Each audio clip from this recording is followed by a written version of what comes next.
Gente, tudo bem com vocês? Antes da gente começar nosso momento, tem 3 carros ali no cantinho São José que tem que tirar, senão vai ter que ir embora de Uber. Estão avisados, hein, gente? Não sei se é de alguém aqui, mas vamos lá.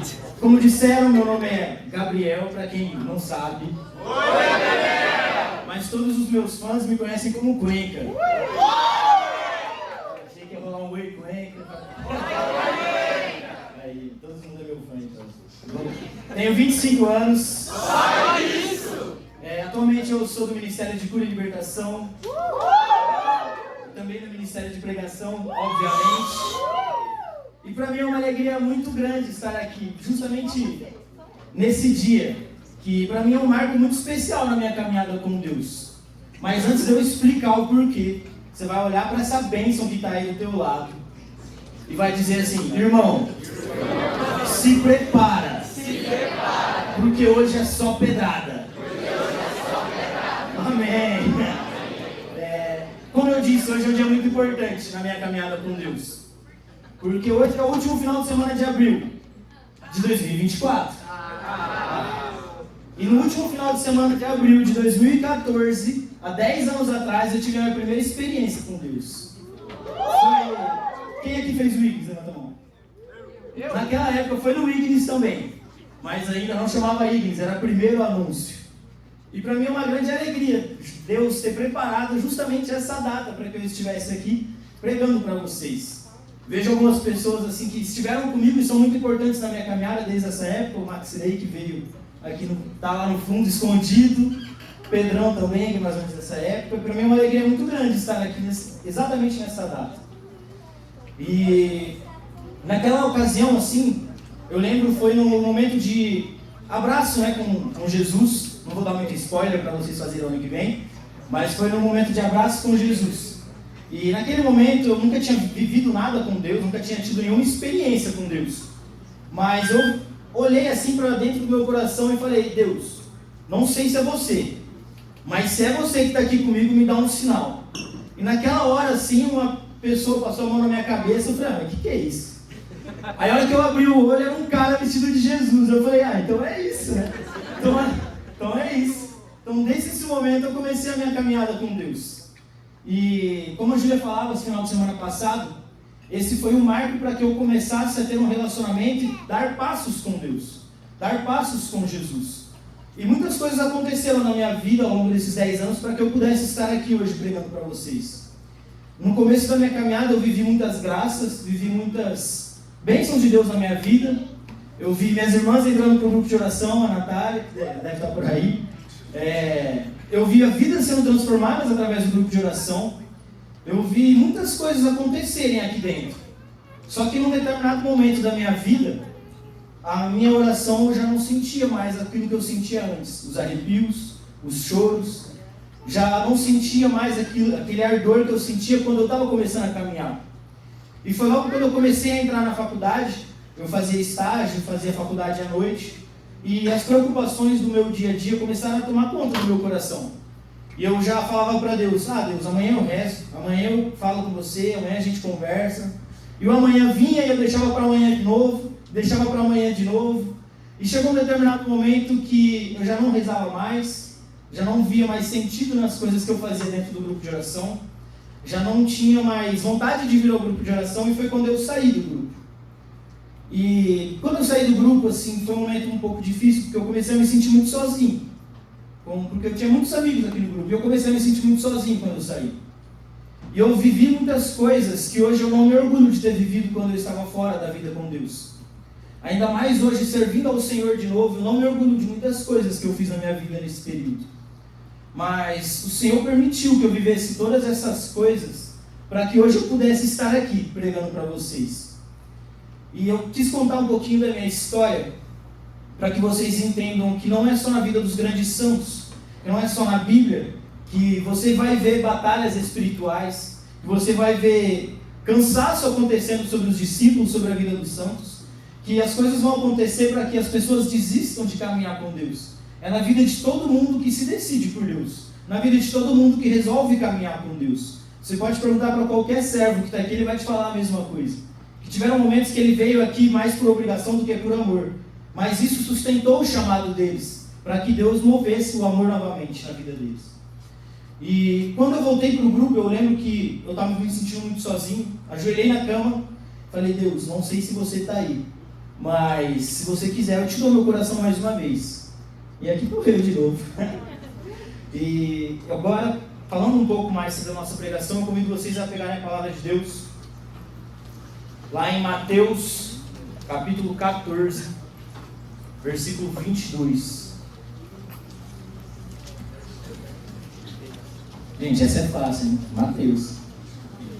É agora que a gente vê quem lê a Bíblia ou não. A Juliana não lê. Isso que a Bíblia dela tem marcação. Vamos lá. Mateus 14, 22. A palavra de Deus vai dizer o seguinte: logo em seguida, forçou os discípulos a embarcar e aguardá-lo na outra margem, até que ele se despedisse das multidões. Tendo-as despedido, subiu ao monte, a fim de orar a sós. Ao chegar à tarde, estava ali sozinho. O barco, porém, já estava a uma distância de muitos estádios da terra, agitado pelas ondas, pois o vento era contrário. Na quarta vigília da noite, ele dirigiu-se a eles caminhando sobre o mar. Os discípulos, porém, vendo que caminhava sobre o mar, ficaram atemorizados e diziam, é um fantasma. E gritaram de medo. Mas Jesus lhe disse logo, tende confiança, sou eu, não tenhais medo. Pedro, interpelando-o, disse, Senhor, se és tu, manda que eu vá ao teu encontro sobre as águas. E Jesus respondeu, vem. Descendo do barco, Pedro caminhou sobre as águas e foi ao encontro de Jesus. Mas, sentindo o vento, ficou com medo e, começando a afundar, gritou, Senhor, salva-me. Amém? Amém. Eu acho que todo mundo já ouviu essa passagem alguma vez na vida, né? Ou todo mundo alguma vez na vida já ouviu dizer que Jesus andou sobre as águas. E para que a gente entenda o que o Senhor tem para nós nessa noite, é preciso que a gente contextualize esse evento que aconteceu, que nós acabamos de ler. Uns versículos anteriores acontece a primeira multiplicação dos pães. E naquela ocasião, Jesus e os discípulos estavam reunidos de 5.000 homens, sem contar mulheres e crianças. E Jesus multiplica os pães e os peixes, dá aos discípulos para que os discípulos sirvam a multidão. Imagina comigo, mais de 5.000 pessoas, 12 discípulos servindo todo mundo. Imagina no final do dia como esses discípulos não estavam cansados de servir tanta gente e depois ao final recolher todos os cestos. E mesmo assim Jesus manda que os discípulos peguem o barco e vão ao mar para encontrá-lo do outro lado. E eles não tiveram nenhum tempo de descanso, muito pelo contrário. Se você pegar na passagem que nós lemos, o encontro de Jesus com os discípulos acontece na quarta vigília da noite. A quarta vigília da noite é entre 3 horas e 6 horas da manhã. Ou seja, os discípulos saíram daquela multidão, depois de ter servido todo mundo, depois de terem cansado lá naquele momento, eles saíram de lá e enfrentaram uma noite quase inteira, com o vento contrário, com a escuridão da própria noite, com a agitação do mar, dentro de um barquinho. Eu não sei vocês, mas eu acho que se eu estivesse dentro daquele barquinho, já teria me entregado, já falando, não, é isso, perdi. Eu já teria desistido, só de olhar para um monte de água, escuridão e não ver mais nada, cansado. E naquele momento em que Jesus aparece para os discípulos andando sobre as águas, 2 figuras se destacam. A figura de Pedro, que vai representar para nós a nossa caminhada, e a figura de Jesus, que vai representar para nós Jesus. Pedro, nessa breve caminhada que ele teve sobre as águas, vai nos ensinar como que funciona a nossa vida com Deus, como que funciona a nossa caminhada com Deus. Por isso que eu quis contar para vocês um pouquinho da minha história no começo, porque para que vocês entendam que aquilo que está escrito aqui acontece em nossas vidas. E se não aconteceu na sua ainda, se prepara, porque vai vir vento contrário, vai vir onda agitada, vai vir dias que você não vai querer rezar, mas que para ser santo, se você quer ser santo, é necessário ter perseverança e ser decidido por Jesus. Para que vocês entendam o que eu estou dizendo, eu separei a caminhada de Pedro em 5 pontos. Eu peço que vocês comecem a olhar para a vida de vocês com Deus, para que vocês vejam se identificam ou não. Primeiro ponto, Pedro, ele vê Jesus. Ele tem uma experiência de Jesus, de ver Jesus e reconhecer Jesus. Mas ele ainda duvida. Duvidando, esse é o segundo ponto. Duvidando, Pedro pede um sinal. E Jesus responde esse sinal de Pedro. Respondendo o sinal de Pedro, a confirmação do chamado de Pedro para aquele momento, Pedro começa a caminhar. E no terceiro ponto, Pedro sai do barquinho. Ou seja, ele sai da onde ele estava. Ele sai da vida que ele estava tendo naquele momento. Ele sai da segurança que ele estava sentindo de estar no barco. Ele sai da vida que ele estava tendo para começar a dar passos com Jesus. Ou seja, ele dá o primeiro passo em direção a Jesus naquele momento. Independente de quão absurdo seria andar sobre as águas. O quarto ponto, Pedro começa a caminhar, viver o extraordinário, começa a ver o sobrenatural acontecer naquele lugar, porque ele estava andando sobre as águas. Mas ele se distrai com o vento e com as ondas e perde o foco de Jesus. E a hora que ele perde o foco de Jesus, ele começa a se afundar. E o quinto ponto, a hora que ele se afunda, ele sem esperança de conseguir sobreviver, eu imagino que já tinha dado alguns passos, só estava o mar e Jesus lá na frente e o barco lá atrás, não tinha o que Pedro fazer. Como última esperança para ele sobreviver, ele recorre a Jesus e fala: Senhor, me salva. E basicamente essa é a nossa caminhada com Deus. Somos chamados por Deus, somos escolhidos por Deus para ter uma experiência com Ele, para viver o amor dEle. E durante essa caminhada vivemos coisas extraordinárias, vivemos coisas sobrenaturais, vemos curas, milagres acontecerem, vemos Deus falar com a gente, sentimos a presença de Deus quando estamos rezando no nosso quarto. Muitas coisas que para o mundo hoje seria sem sentido. E Pedro estava vivendo isso naquele momento. Pedro viveu o extraordinário de Deus naquele momento andando sobre as águas. Mas veio a distração. E a distração vem sobre as nossas vidas com Deus. Seja ela com o desânimo para rezar, a falta de vontade para rezar, seja ela com os problemas que você vai ter no seu dia a dia, seja com o seu trabalho, com os seus estudos, com a sua faculdade, seus problemas com o seu namoro, seus problemas financeiros. Tudo isso vem como distração. Inclusive quando as pessoas viram para você e falar: de novo você vai no grupo, de novo você vai para a igreja, de novo você vai passar o dia com Deus, de novo você vai dar a sua vida para Deus, porque para isso, para o mundo não faz sentido. Você vir aqui todos os domingos, gastar a sua vida tentando viver uma vida com Deus, tentando dar passos com Deus. Isso tudo virá como distração para a sua caminhada. E enquanto eu preparava e rezava por este momento, o Senhor colocava 2 coisas no meu coração. A primeira delas é que muitas pessoas que estão aqui hoje estão vivendo de momento em momentos, estão vivendo de socorro em socorro, suspiro em suspiro, para não se afogar definitivamente. E outra coisa que o Senhor colocava no meu coração é que é muito fácil você viver para o mundo e na hora que dá tudo errado na sua vida, você lembra que Deus existe. É muito fácil você viver com tudo que você vive lá fora, mas chegar aqui no grupo de oração e falar: Deus, eu te entrego minha vida porque está dando tudo errado. Só que você sai daqui na segunda-feira e continua tudo igual. É muito fácil. E o que Deus colocava no meu coração é que Ele não merece isso. Ele não merece ser um Deus que só resolve os nossos problemas.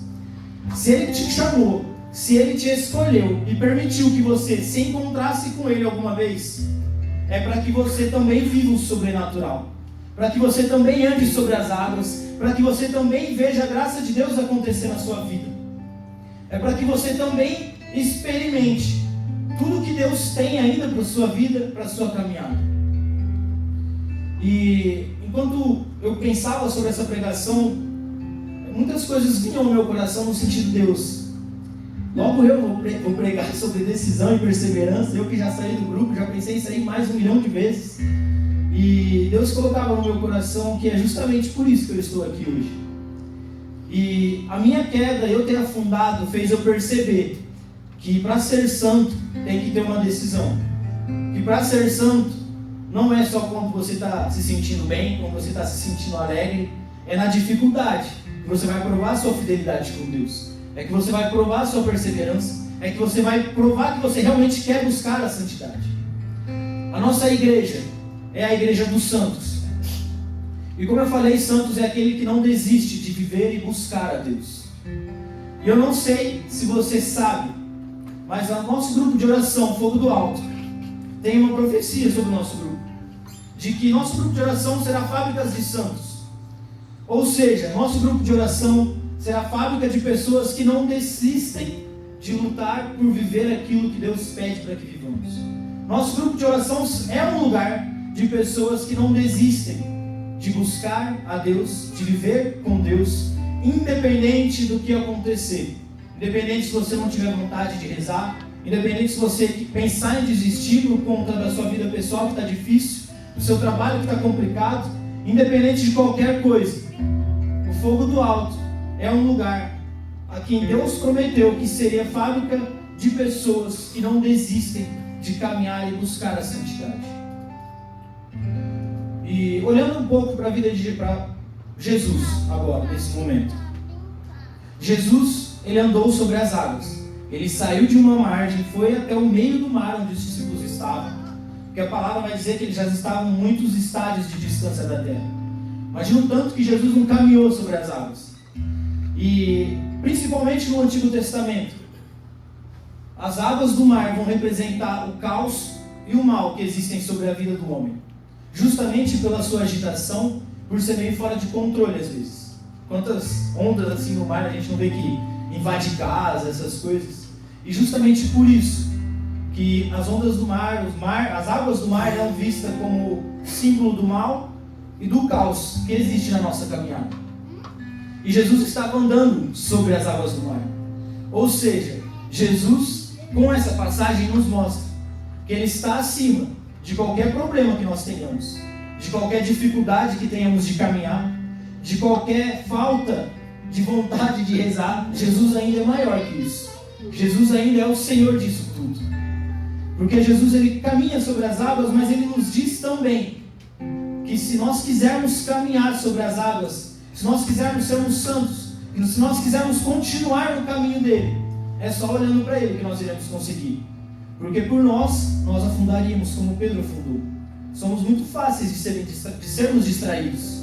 Quantas coisas nos distraem ao longo do dia que nos impedem de rezar, por exemplo? Se nós quisermos verdadeiramente buscar o caminho de Deus, buscar viver com Deus, é olhando para Jesus que nós iremos conseguir fazer isso. Porque é dele o poder de andar sobre as águas. É dele o poder de acalmar o mar quando o mar está agitado. Pedro não andou sobre as águas pela força própria. Pedro não andou sobre as águas porque ele quis. Ele não anda sobre as águas a hora que ele quer. Ninguém faz isso. Mas é quando Deus quer que aconteça, as coisas acontecem. Justamente porque Jesus está acima de todas as coisas que acontecem na sua vida. E quando você se distrair desse foco, quando você se esquecer que Jesus está acima de tudo, você vai se afundar. E por experiência própria, não é bom não. É paia, se afundar é bem paia. E sabe quando você vai lembrar de Jesus de novo? Quando tudo dá errado na sua vida. Quando você perder coisas que são importantes para você. Quando você não vê mais sentido no que você faz. Quando você muitas vezes pensar em desistir da sua própria existência. É nesses momentos que você vai falar: nossa, talvez Jesus me ajude. Mas isso é muito pouco para quem quer ser santo, para quem quer ser fábrica de santos. Para a gente finalizar e partir para a nossa oração, eu convido vocês a fazer uma reflexão comigo. Imagina se Santa Teresinha do Menino Jesus tivesse desistido de quando barraram ela de entrar no Carmelo. Imagina se Santa Faustina tivesse desistido quando todas as pessoas não acreditavam nas visões que ela tinha como Jesus misericordioso. Imagina se São José, pai adotivo de Jesus, tivesse desistido de ficar com Maria e com Jesus. Porque Maria engravidou fora do casamento naquela ocasião. Eles não tinham casado, eles não tinham... Jesus não é filho de José, ele é adotado por José. Imagina se São José tivesse desistido. Imagina se Nossa Senhora tivesse dado outra resposta para o anjo que não foi a que ela deu. O que seria de nós hoje? O que seria da minha e da sua caminhada hoje? Por isso eu digo novamente, que se você quiser ser santo, independente do medo que aparecer na sua vida, independente daquilo que for contrário à tua caminhada, seja suas preocupações com o dia a dia, seja sua preguiça espiritual muitas vezes, seu cansaço, todas as desculpas e justificativas que você vai dar, Deus ainda vai continuar sendo maior que tudo. E você, para ser santo, vai precisar superar isso. Mas, para que a santidade aconteça na nossa vida, para que nós alcancemos verdadeiramente Jesus, como Pedro tentou alcançar naquele momento que ele andou sobre as águas, precisam de duas coisas: a nossa decisão e a palavra, e principalmente a graça de Deus. Mas sobretudo a nossa decisão. A palavra de Deus vai dizer que não importa o grau que nós estamos, se estamos na margem do mar, se estamos dentro do barco, se estamos no meio do mar, se estamos caminhando sobre as águas, se já estamos chegando perto de Jesus, ou se nós estamos nos afogando. Não importa. Mas o que importa é que a gente olhe para Jesus e siga decididamente o caminho que Ele propôs para que nós seguíssemos. Eu te convido agora a fechar os seus olhos. E você vai imaginar e lembrar todos os momentos da sua vida que pessoas te disseram que não fazia sentido que você vive aqui. Todos os momentos da sua vida que Deus colocava no teu coração para que você rezasse o terço e você não rezou. Todos os momentos da sua vida que Deus colocava no seu coração para que você tivesse um momento com Ele e você não teve. Todas as vezes que você teve preguiça de ir à Santa Missa, todas as vezes que você deixou a sua vida com Deus em segundo plano, vai trazendo isso ao seu coração. Vai trazendo isso.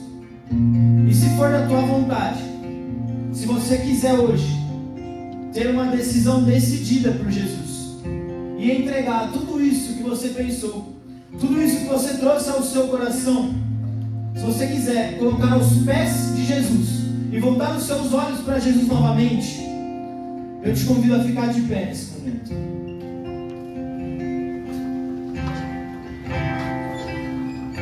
E agora de pé, como quem deseja verdadeiramente olhar para Jesus e dizer: Senhor, salva-me. Como quem deseja olhar para Jesus e dizer: Senhor, eu sei que Tu és maior do que tudo. Você vai abrir a sua boca, vai começar a falar: Senhor, hoje eu sei que o Senhor é maior que os meus problemas.